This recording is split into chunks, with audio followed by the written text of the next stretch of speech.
every time that somebody asks me to talk about myself, I'm like, soy Daniela, me gusta leer. Is that enough? Because I'm so bad at it, I came up with my survival template and I want to share it with you so you can talk about yourself in Spanish like a pro.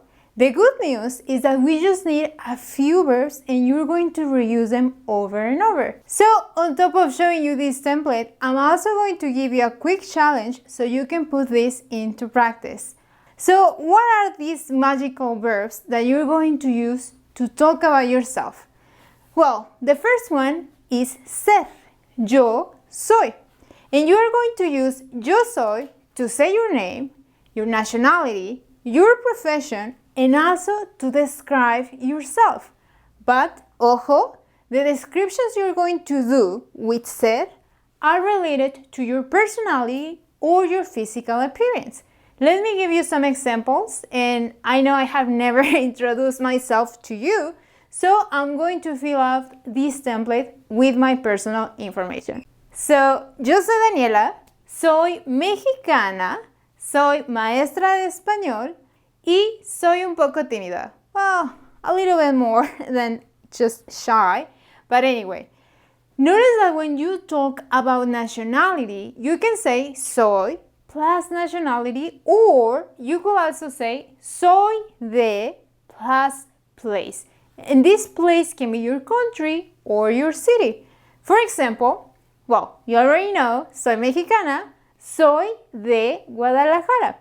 If you want to sound more natural and want to give a little bit more details about yourself, you can also use ser with this structure. Soy fan de plus a thing. This can be a movie, a band, or a person. For example, soy fan de Juego de Tronos. I'm a Game of Thrones fan.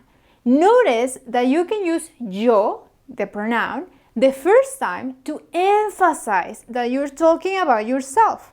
Once that's clear, you can omit this pronoun. So the second verb you can use to talk about yourself is tener. Yo tengo. And you are going to use tengo to talk about relatives, pets, belongings in general, but also your age.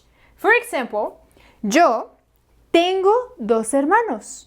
Los dos son, check that I'm reusing ser again. Los dos son más chicos que yo. I have two brothers and the two of them are younger than me. Yo tengo 30 y tantos años. I'm 30 something. Come on, you didn't expect me to tell you my age, right? Jokes aside, in Spanish, it's very common to use this y tantos, veintitantos, treinta y tantos, cuarenta y tantos, when we don't know the exact age, or like me, when you don't want to say it, okay? The next one, the next verb I use to talk about myself is me gusta, the verb gustar. And you're going to use me gusta to talk about singular stuff or activities. For example, me gusta leer, me gusta ver televisión. You're going to use me gustan with plural stuff, okay? For example, no me gustan los gatos. I don't like cats. In fact, I'm pretty afraid of cats. If you want to sound a little bit more natural and add a little bit more spice to your presentation, you can use me gustaría plus infinitive. You're going to use this structure to talk about things you would like to do. In my case, I could say something like, me gustaría aprender más idiomas. I would like to learn more languages. Or, me gustaría visitar Europa. I would like to visit Europe. The next one is mi blank favorito es. And as you can imagine, you're going to use this one to talk about your favorite things. This can be anything. It can be a person, a color, a movie, a book. I love this one. So, for example, mis colores favoritos son el morado y el azul. My favorite colors are blue and purple. O mi película favorita es El Señor de los Anillos. My favorite movie is Lord of the Rings. When you use this structure, you have to be aware of something. You can use favorita if you're talking about a feminine noun, such as la película, okay? But if you're talking about plural stuff, right? Like mis colores favoritos, you have to change favorito to be plural and also the verb, okay? Mis colores favoritos son versus mi película favorita es, okay? Let's go to the next one. Yo vivo, vivir, to live. And this one, I know, it sounds quite simple. It is actually. You're going to use it to explain where you live. And in here, let me give you some useful structures so you can sound more natural. You use vivo in plus place to talk about the city or the country where you live. For example, yo vivo en Guadalajara, okay? You can say vivo por plus place if and only if the other person is familiar with the place where you live.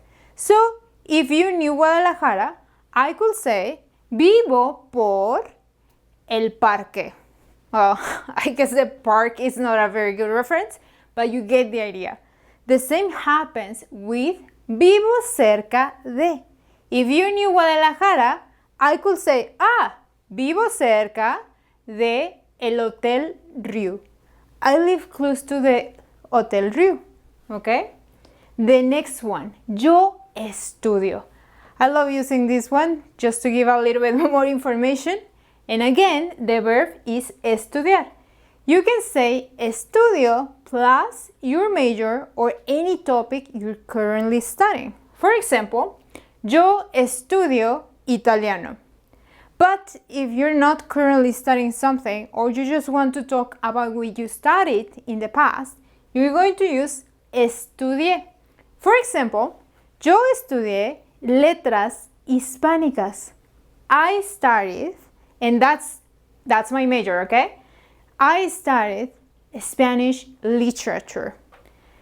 Letras hispánicas es, again, I'm reusing. Letras hispánicas es una carrera sobre la literatura y el español. The last one, yo trabajo. The verb trabajar, and again, I'm going to show you different structures so you can sound more natural while you give a little bit more details. Yo trabajo. When it's alone, you can use adverbs or adjectives to explain a little bit more about the frequency of your work or how hard you work. For example, yo trabajo todos los días. I work every day. Or yo trabajo mucho. I work a lot.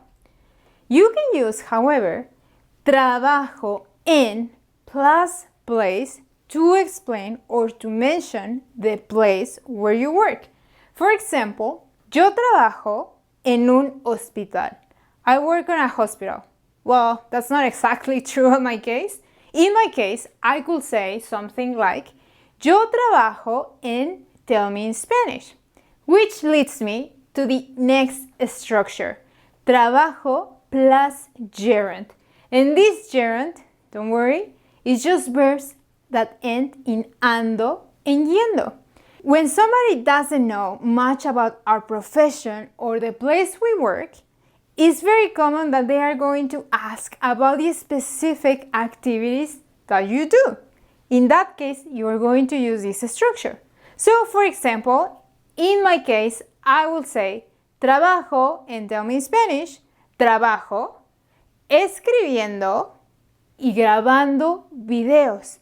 Trabajo enseñando español. I work teaching Spanish, okay? Keep this one in mind because this one is so common.